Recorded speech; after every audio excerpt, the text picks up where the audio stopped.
Hello everyone, সবাই কেমন আছেন? আশা করি সবাই ভালো আছেন।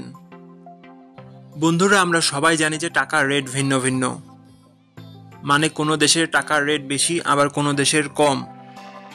কিন্তু আপনি কি জানেন আজকের দিনে তুরস্কের 1 লিরা সমান বাংলাদেশের কত টাকা হয়? আপনার ধারণা কি ঠিক, নাকি অবাক হওয়ার মতো কোনো চমক আছে? এই ভিডিওটি বিশেষভাবে আপনার জন্য তৈরি, তাই শেষ পর্যন্ত দেখুন।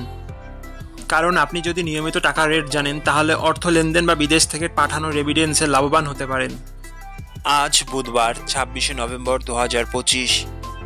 আজ তুরস্কের 1 টাকা সমান বাংলাদেশের 2 টাকা 87 পয়সা, আর অপরদিকে বাংলাদেশে 1 টাকা সমান তুরস্কের 0 টাকা 35 পয়সা। বন্ধুরা, টাকার রেট প্রতি মুহূর্তেই বদলায়, আর এই পরিবর্তন আপনার আয়, খরচ, এমনকি সঞ্চয়ের উপর প্রভাব ফেলে। তাই নতুন রেট সবার আগে জানতে এখনই চ্যানেলটি সাবস্ক্রাইব করুন এবং বেল আইকন প্রেস করুন, যাতে কোনো আপডেট মিস না করেন। ধন্যবাদ, দেখা হবে পরবর্তী ভিডিওতে।